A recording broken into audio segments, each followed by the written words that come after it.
लंकापति रावण जो जाति से ब्राह्मण थे, इनका विवाह करने के लिए आ रहे थे। आकाशवाणी में कहा है कि जिन दशरथ और कौशल्या का तुम विवाह करने के लिए जा रहे हो,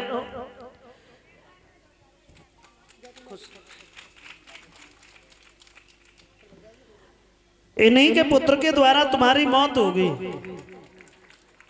और ये बात जैसे ही सुनी है तो उसने कौशल्या का हरण कर लिया है, काट के संदूक में बंद करने के बाद में जल में बहा दिया। जब बंद करके जल में बहा दिया, अब घर पे पहुंच गए बारात लेकर के, लड़की नहीं है, शादी किसके साथ में हो, तो महाराज ने अपनी छोटी पुत्री सुमित्रा की शादी दशरथ के साथ में की। और इनके जो मंत्री हैं सुमंत, ये सुमित्रा के साथ में आए थे। और एक बार ऐसा हुआ है, फिर बारात जब घर पे पहुंची, सुमित्रा के साथ में आंगन में रहने लगे हैं। एक दिन शिकार खेलने के लिए दशरथ गए जंगल में, तो कौशल्या को एक ब्राह्मण देव ने उस जल से बाहर निकाल के अपने आश्रम पे रख लिया था। उसी आश्रम पे दशरथ जब पहुंच गए हैं, पहचान लिया कौशल्या को, तुम्हारी शादी हमारे साथ में होने वाली थी, तुम यहाँ कैसे आई? तो सारी बात बताई कि रावण ने हमें जल में बहा दिया था, इन ब्राह्मण देव ने निकाला है, अब इनसे अनुमति जरूर लेंगे, शादी के लिए मना नहीं कर रही हूँ। तो उन महात्मा जी ने कह दिया है कि दशरथ की आदत तो सही है, बढ़िया राजा है, इनके साथ में शादी करो। उसी आश्रम पे फिर दशरथ और कौशल्या का विवाह होने लगा। लेकिन रावण को फिर पता चल गया, तो हाथ में तलवार लेकर के दौड़ा है, तब तक 6 फेरा पड़ चुकी थी। आगे आगे दशरथ चल रहे, पीछे कौशल्या चल रही थी।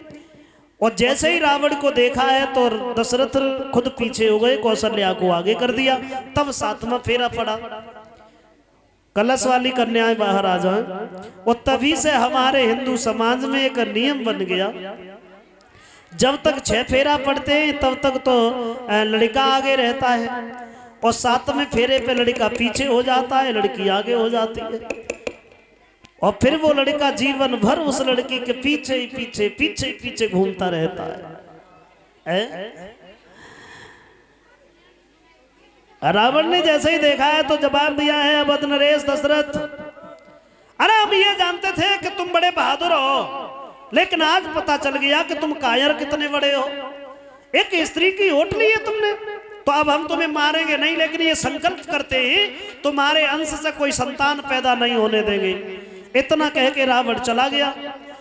तीसरी पत्नी है इनकी कैकेयी। ये कैकेयी कश्मीर के राजा अशुपति की कन्या है, जो महाराज दशरथ के मित्र थे। एक बार कश्मीर में घूमने के लिए दशरथ गए, तो क्या देखा, तंदुरुस्ती को जब निहारा है कैकेयी की, तो मन में विचार किया इनकी शादी हमारे साथ में होनी चाहिए।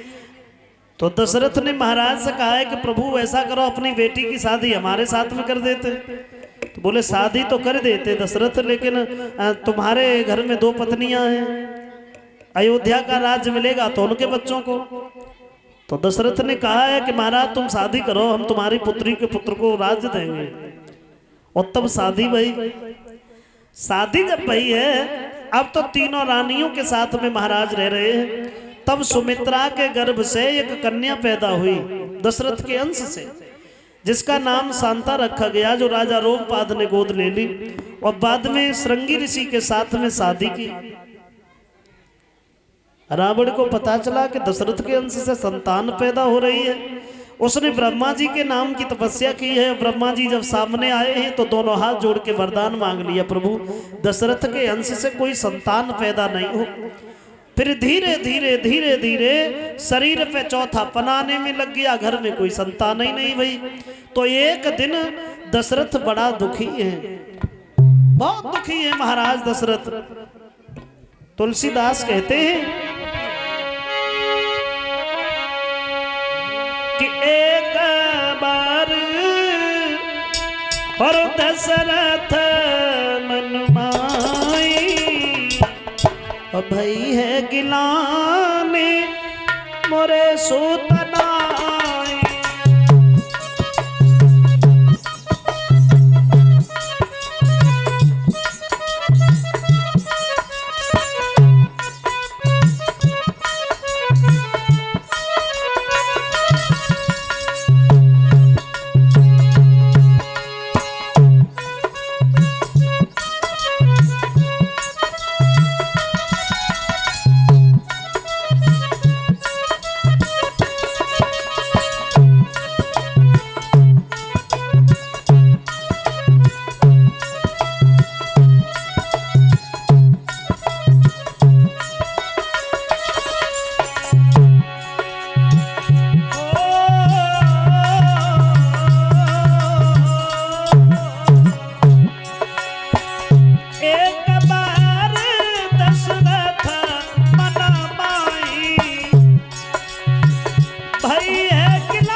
एक बार दशरथ मन माही